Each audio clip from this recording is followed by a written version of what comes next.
ዛሬ እስቲ ስለ መንጃ ፍቃድ እናውራ። እዚህ ጋር የምታዩት የአሜሪካ መንጃ ፍቃድ ነው። እዚህ ከጀርባ ደግሞ የምታዩት የኢትዮጵያ መንጃ ፍቃድ ነው። ሁለቱንም መንጃ ፍቃዶች በማውጣበት ጊዜ ዲቴል ቪዲዮ ዩቲዩብ ላይ ሰርቻለሁ። የኢትዮጵያውን መንጃ ፍቃድ ሳወጣ ከ3 አመት በፊት እዚህ ጋር የምታዩትን ቪዲዮ ሰርቼ ነበር። በጣም ዲቴል ኢንፎርሜሽን የያዘ ቪዲዮ ነው።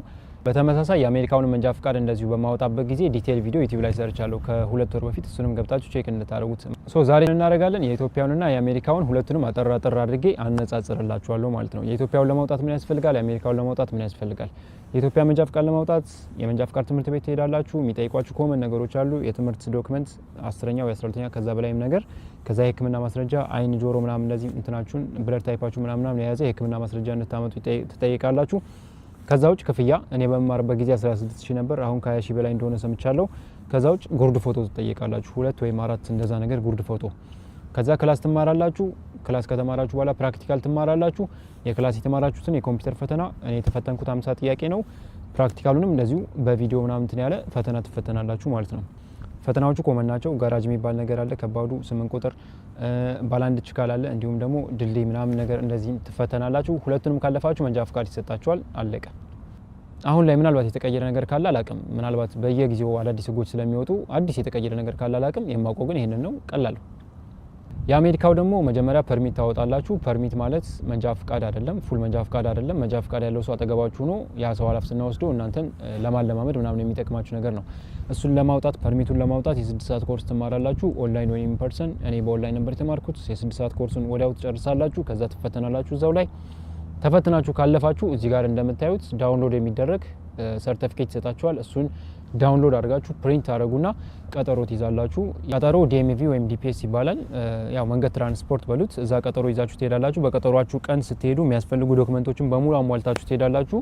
የሚያስፈልጉ ዶክመንቶችን ዝርዝር እዛው ላይ ዌብሳይቱ ላይ ይነግራችኋል። ከመሄዳችሁ በፊት የመጀመሪያችሁ ከሆነ በቀጠሮ ቀን ምንድነው የምትደረጉት? አይናችሁን ቼክ ያደርጋሉ።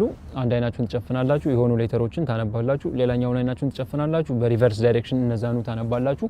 ከዛ ቼክ ካደረጉ በኋላ አይናችሁን ፎቶ ያነሷችኋል። ክፍያ ካለ ትከፍላላችሁ። እኔ $33 ነበር የከፈልኩት። ይሄን ሁሉ ነገር ካሟላችሁ በኋላ እዛው ላይ ፕሪንት አድርገው ይሰጧችኋል ፐርሚታችሁን። መጀመሪያ A4 ፔፐር ነገር ነው ፐርሚቱ። በ15 ቀን ውስጥ ምናምን በቤታችሁ ሜል ይደረግላችኋል ትባላላችሁ። ከዛ ፐርሚታችሁን ይዛችሁ ከሰው ጋር ሆናችሁ በደንብ ታፍታታላችሁ። እጃችሁን ትለማመዳላችሁ። ምንም የማትችሉ ሰዎች ትለማመዳላችሁ። የምትችሉ ሰዎች ደግሞ ትንሽ ትሬን ታደርጋላችሁ አንዳንድ ነገሮችን። ከዛ በደንብ ከተለማመዳችሁ በኋላ ምናምን በራሳችሁ እርግጠኛ ስትሆኑ ትፈተናላችሁ ማለት ነው። ፕራክቲካል ፈተናውን የትኛውም የድራይቪንግ ስኩል መፈተን ትችላላችሁ። የተለያዩ ሀበሾችም አሉ። ከፈለጋችሁ ሀበሾች ጋር መፈተኑ የተሻለ አድቫንቴጅ ይኖረዋል በቋንቋ ምናምን። እሱን ከተፈተናችሁ በኋላ ካለፋችሁ በኋላ እንደገና ተመሳሳይ ስቴፕ የፐርሚቱን የሄዳችሁበትን ተመሳሳይ ስቴፕ ትሄዳላችሁ ማለት ነው።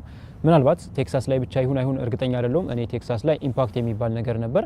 የሆነ የቪዲዮ እንትን አለ፣ ስልክ እየነዳችሁ ስልክ መጠቀም እንደሌለባችሁ ምናምን የሚገልጽ የ1 ሰዓት ቪዲዮ። እሱን ግዴታ ትወስዳላችሁ። እሱን ቪዲዮ ካያችሁ በኋላ ሰርቲፊኬት ይሰጣችኋል ማለት ነው። እሱንም ሰርቲፊኬት አንድ ላይ ፕራክቲካል ካለፋችሁበት ነገር ጋር ታሽጎ አንድ ላይ እሱን ይዛችሁ ነው ቀጠሮ የምትሄዱት። በሁለተኛው ቀጠሮም ጊዜ እንደዚሁ ተመሳሳይ ስቴፕ አለ። አይናችሁን ቼክ ያደርጋሉ፣ ፎቶ ያነሷችኋል እንደገና። ከዛ በኋላ ክፍያም ካለ ትከፍላላችሁ። ለሁለተኛው $11 ከፍዬ ነበር። ከዛ ላይሰንስ ይሰጣችኋል፣ መንዳት ትጀምራላችሁ ማለት ነው። ሁለቱም የኢትዮጵያም የአሜሪካም ይሄንን ይመስላል። የትኛው ይቀላል? ያው እንደየሰው ነው። እኔ ሁለቱም አልከበደኝም ነበር በአጋጣሚ የሁለቱም እንደዚህ ቀለል ያለ ነበር። በፕሮሰስ ዋይዝ ግን ካየ ነው የአሜሪካው ዶክመንታችሁን እስከማዋላችሁ ድረስ የአሜሪካው በጣም በአጭር ጊዜ ማድረግ ትችላላችሁ፣ ቀላልም ነው። ስለ መንጃ ፍቃድ ግን ዲቴል ቪዲዮ የምትፈልጉ ከሆነ ሁለቱም ቪዲዮ ቼክ አድርጓቸው። ኢትዮጵያ ከሆናችሁ የኢትዮጵያ መንጃ ፍቃድ ለማውጣት ከሆነ እያስባችሁ ያላችሁት ይሄንን ቪዲዮ ቼክ አድርጉት። ፒዲኤፉን ሳይቀር ነው እንደዚህ ሃይላይት እንትን ያደረኩት ማለት ይሄ የኮምፒውተር ፈተናው ምን ላይ እንትን ያለ ነው የሚለውን እንደ ሃይላይት ነገር እንትን ብዬላችኋለሁ። በጣም ይጠቅማችኋል ብዬ አስባለሁ። ቼክ አድርጉት። የአሜሪካውንም የምትፈልጉ ከሆነ በአሜሪካውም ላይ እንደዚሁ በዚህ ቪዲዮ ላይ ማለት ነው ከ2 ወር በፊት በሰራሁት ቪዲዮም ላይ እንደዚህ ዲቴል ኢንፎርሜሽን ሼር አድርጌያለሁ። ሪሌትድ የሆኑ ነገሮችንም ስለ ኢንሹራንስ፣ መኪና እንዴት እንደገዛው ምናምን እሱን ነገሮችንም እንደዚህ ከቨር ለማድረግ ሞክሬያለሁ። ቼክ አድርጉት።